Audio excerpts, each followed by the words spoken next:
श्री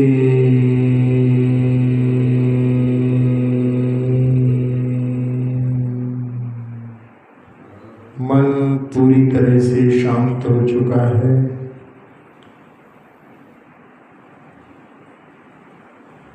एक सूत्र का आधार लेकर के अपन विचार करते हैं।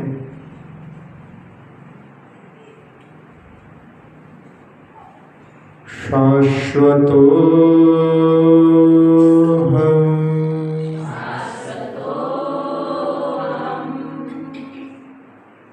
मैं शाश्वत हूँ।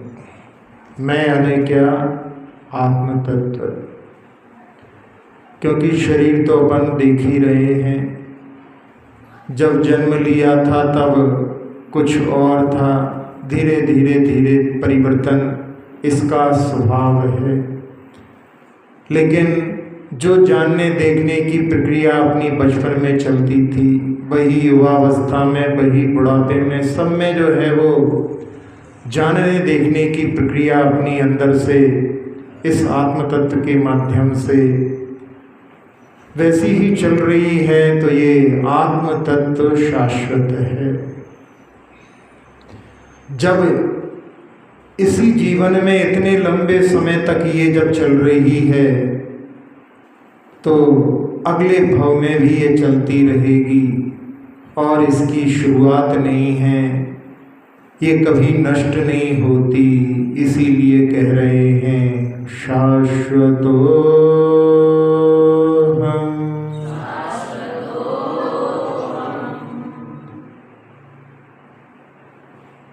जीव जन्म लेता है तो उसकी पर्याय यहाँ पर कहीं कोई मनुष्य के रूप में, कोई देव के रूप में, कोई त्रियंश के रूप में, कोई नरक के रूप में उत्पन्न होता है।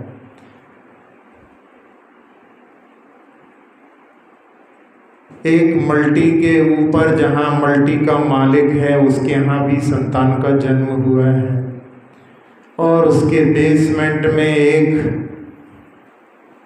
काम करने वाला जो रोज मजदूरी करता है उसके यहाँ भी एक संतान का उसी समय में जन्म हुआ है। तो ऐसा अंतर क्यों आया? जो मालिक के यहाँ जन्मा है और जो मजदूर के यहाँ जन्मा है, इसमें कुछ कारण तो होना चाहिए। तो पूर्व में जिसने जैसा कार्य किया उसने वैसी अवस्था को प्राप्त किया। पुनर्जन्म ये आत्मा हर भव में प्राप्त करती है।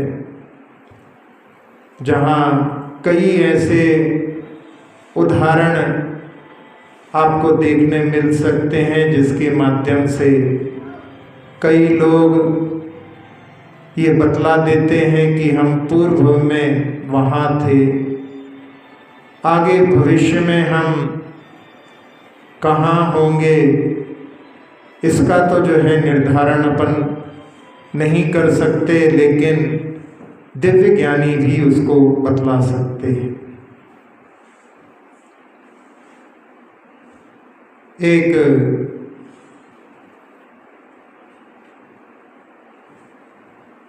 माता जो डिलीवरी के समय मरण को प्राप्त हो गई और उसकी कन्या जो जन्म ली हुई थी धीरे धीरे बड़ी हुई। जब वो 9 साल की थी वो अपनी नानी के यहाँ गई और जो माता मरण को प्राप्त हुई थी वो अपनी नानी के पास में एक पड़ोसी के यहाँ पर जाकर के उत्पन्न हुई। बचपन में उसको वो पड़ोसी बहुत खिलाता था, उसके प्रति उसका विशेष राग था।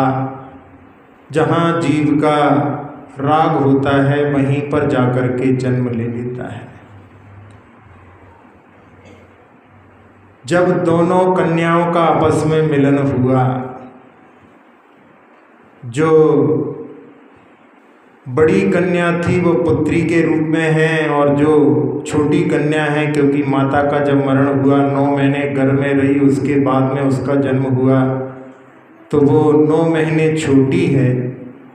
और दोनों साथ साथ में खेलती हैं, और खेलते खेलते जो बड़ी कन्या है जिसकी माँ नहीं है वो रुदन करने लगती है।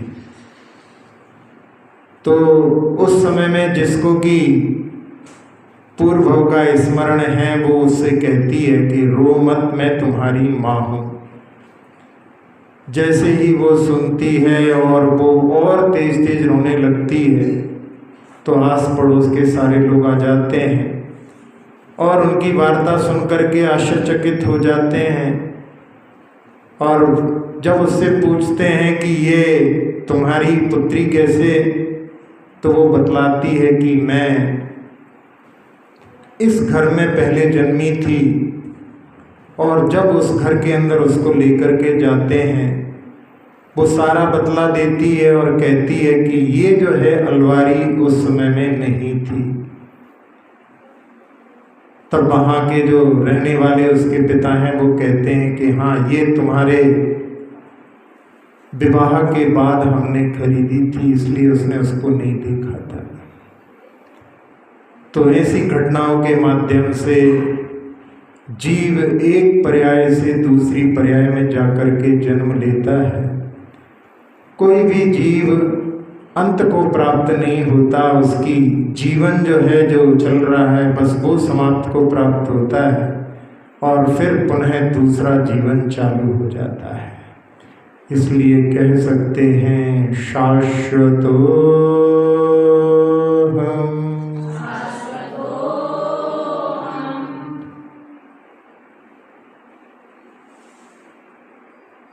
संसार में जो जो चीज उत्पन्न होती है वो नाश को प्राप्त होती है। देह उत्पन्न होती है इसलिए देह नाश को प्राप्त हो जाती है। आत्मा उत्पन्न नहीं होती इसलिए आत्मा कभी नाश को प्राप्त नहीं होती। आचार्य समंतभद्र स्वामी ने सुमतिनाथ भगवान की स्तुति में लिखा है, नेवा सतो जन्म सतो न नाशो। जो असत है उसका कभी जन्म नहीं होता और जो सत है उसका कभी नाश नहीं होता। ऐसा ही भाव गीता में भी है कि जो है उसका कभी नाश नहीं और जो नहीं है उसकी कभी उत्पत्ति नहीं। तो संसार में जो भी परिवर्तन अपने लिए दिखलाई देता है, संसार में जितनी भी चीज़ें हैं वो हमेशा से हैं, बस उनमें परिवर्तन होता रहता है। विज्ञान भी इसको ऐसा ही मानता है। सब्सटेंस और energy can not be created nor destroyed although you can change from one form to another.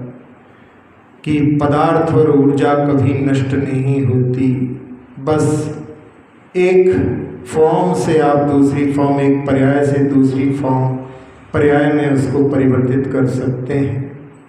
तो ये मैटर कंजर्वेशन, एनर्जी कंजर्वेशन का सिद्धांत, जिसके माध्यम से संसार में जो कुछ है वो कभी नष्ट नहीं होता, तो जीव द्रव्य भी कभी नष्ट नहीं होता। अपन अनादि काल से संसार में विभिन्न पर्यायों में परिभ्रमण करते हुए आ रहे हैं। अपने स्मरण में वो पूर्व की पर्याय नहीं है। अपना जीवन तो एक कोई पुस्तक जिसमें आगे और पीछे के पेज नहीं हो, बीच का केवल पोर्शन हो, वैसा अपना जीवन है। अपने को पूर्व का भी कुछ भान नहीं, आगे का भी कुछ पता नहीं, ऐसा जीवन है। लेकिन इस जीवन में अपन यहाँ आए हैं तो कहीं ना कहीं से आए हैं और इस जीवन के बाद में भी यहाँ से कहीं ना कहीं जाएंगे। ये जीवन समाप्त हो सकता है लेकिन जीव कभी समाप्त नहीं होता। शाश्वतोऽहम्।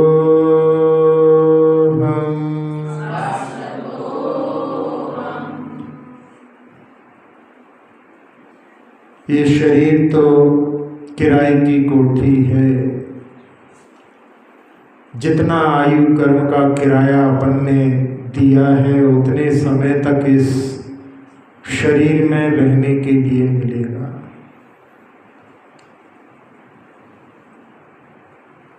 तो इस शरीर के छूट जाने पर कोई नया दूसरा शरीर मिलेगा।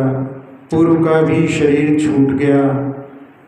ऐसे परंपरा से अपन ने कितने शरीरों को धारण किया, लेकिन शाश्वत स्थान को प्राप्त ना करने के कारण अपन एक जगह से दूसरी जगह निरंतर परिवर्तन करते रहते हैं। अपनी आत्मा शाश्वत है, उसका शाश्वत स्थान प्राप्त करने के लिए अपने लिए विचार करना चाहिए। कब तक इन किरायों की कोठी में भटकते रहेंगे। वो सिद्ध धन्य हैं जिन्होंने शाश्वत स्थान प्राप्त कर लिया। वो अपने लिए भी प्रेरणा दे रहे हैं। जहाँ संसार में सब कुछ परिवर्तनशील है, लेकिन सिद्ध प्रभु अपनी परम अवस्था को प्राप्त होकर के जो कभी भी परिवर्तित नहीं होती, ऐसी शाश्वत अवस्था को अपन को प्राप्त करना है। ये प्रेरणा अपने लिए इस सूत्र के माध्यम से भी शाश्वतोऽहम्।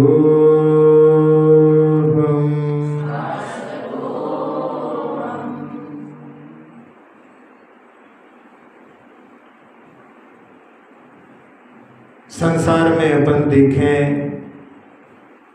जितने भी पदार्थ हैं उनमें भी परिवर्तन चलता रहता है।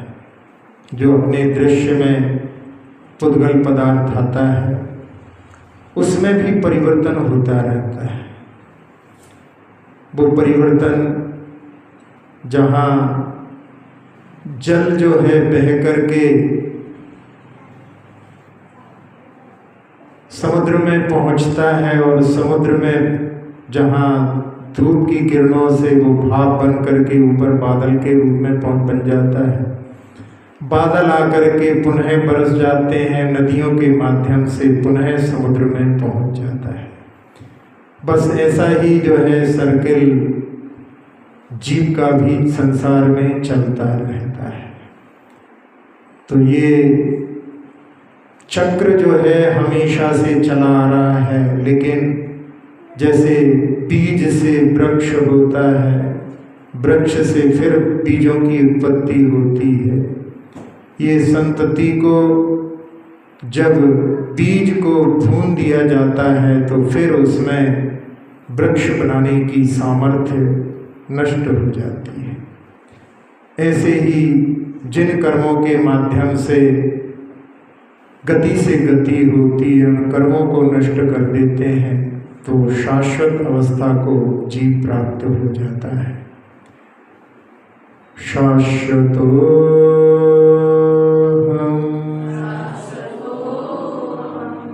जिन्होंने शाश्वत स्थान प्राप्त किया उनकी ऊर्जा का आह्वान करने के लिए एक बार ओम का नाद करते हैं।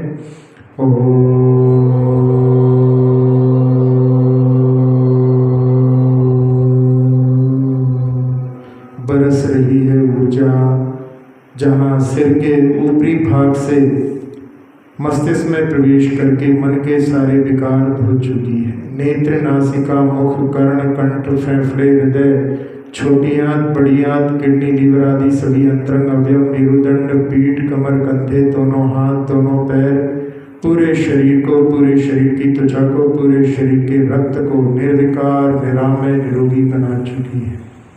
सबको लाभ मिले इस भावना से इस ऊर्जा को पूरे लोक में फैलते हुए देखें और भावना सुखी रहे। सब जीव जगत की कोई कभी न घबरावे। सुखी रहे।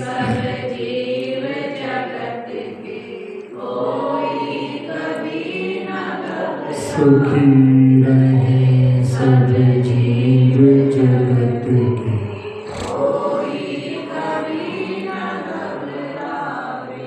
पंच परमेष्ठी को नमन करते हुए विराम। अक्षर पद मात्रा से दूषित वचन अगर मनहीन रहे, और प्रमाद कसाय विवश में सम्यक अर्थ विलीन किए। जिन वाणी माता मेरी उन सब त्रुटियों को क्षमा करें। ये आशीष शीघ्र हम सबको केवल लब्धि रमा। प्राप्त हमें हो बोधि समाधि परिणामों की शुद्धि हो। विद्यागम उपलब्ध हमें हो शाश्वत सुख की सिद्धि। चिंतित वस्तु दात्री माता चिंतामणि उपमा भाति। करो वंदना पूर्ण विनय से चरण रघु में ये पात। कर जिन वाणी स्तुति तन की ममता टा